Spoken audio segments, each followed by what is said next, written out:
Alright, here's my homemade 18-inch drum sander. The frame is constructed out of 2x4s that are just screwed together, and I have quite a few. And here, I'll show you around back here of the inside. They're just screwed together with glue and screws using woodgears.ca's homemade drum sander plan. And I have casters down at the bottom to help me move it around in my shop. Then the drum is made out of MDF. It is just discs screwed together, and I have trued up the drum now. I have pipe clamps holding it together, and I had to mill a groove into the drum so that it could clear, or not the drum, but the dust hood. And pipe clamps hold the sandpaper onto the drum, and that's worked out pretty well. And originally I did have clips, as you can see the gap here now, but the holes failed because I just tapped them straight into the wood. And it sands pretty nice. So I have two pillow block bearings at the end here, one here and one here.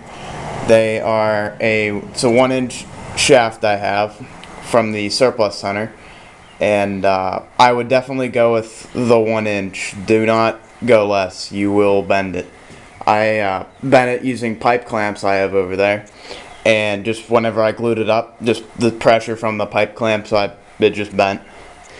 And that was a 5/8 shaft. This is my second drum.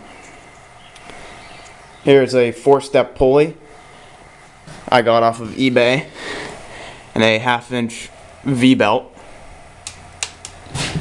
The motor is a 1 horsepower, 1750 RPM, and I have another 4-step pulley. I probably don't need to go with a 4-step pulley. I think next time, if I ever were to build another one, I just have like a 5-inch pulley on the top and maybe a 2.5 on the bottom.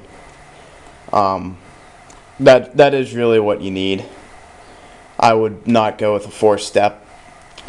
This one came from eBay, and that one, I believe, down at the bottom came from Amazon. And then I have a conveyor to run the board through, so I'm not pushing it. I don't know if I like being able to push it. I want a nice steady pace going through it. The belt I got from Klingspor, so I think this is a 18 inches wide. It's a custom belt, 18 inches wide and 60 inches wrapped all the way around. So I have about a 30-inch table. And then I have 4 bearings at each corner, also from the surplus center.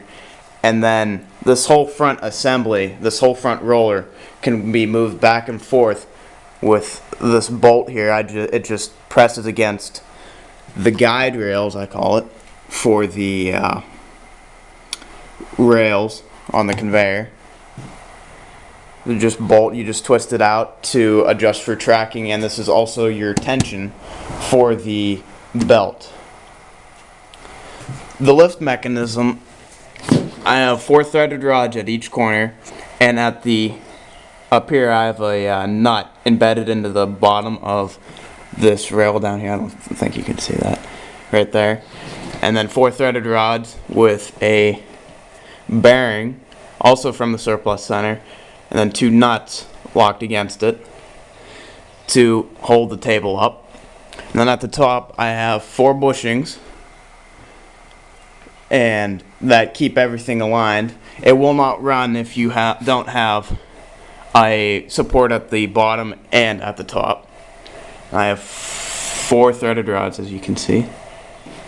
This is my tensioner right here, and it's just a bolt, goes down to another sprocket in the lower case here, and each one is connected by a sprocket and chain that just wraps around the whole thing.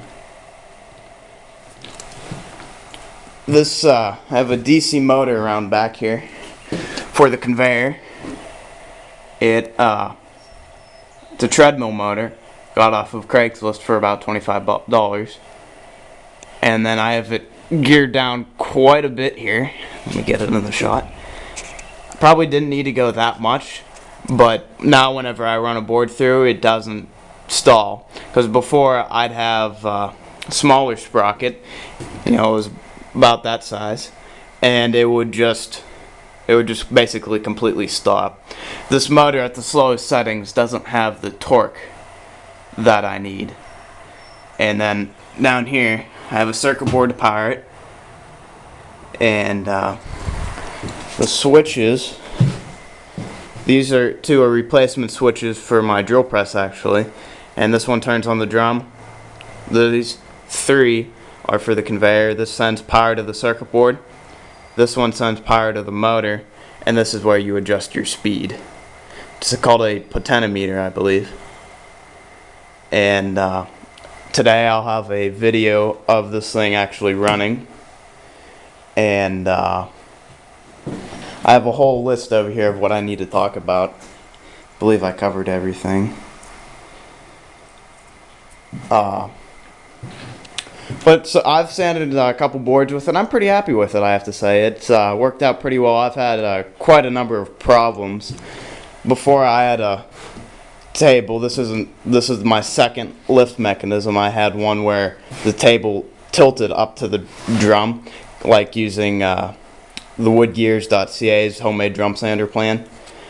I originally had that, and I just wanted a 4-column lift mechanism, and I just changed it and went with this one.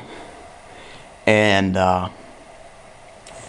if you're wanting to build one, look on LumberJocks. There's quite a number of drum sanders on there that have like the 4-column lift.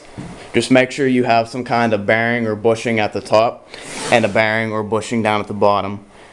And so you can see here, mine is turning easier now. It's a little bit hard still, and I even have it geared down right here and right here. So this was part 1 of my video. I'll have a part 2 pretty soon.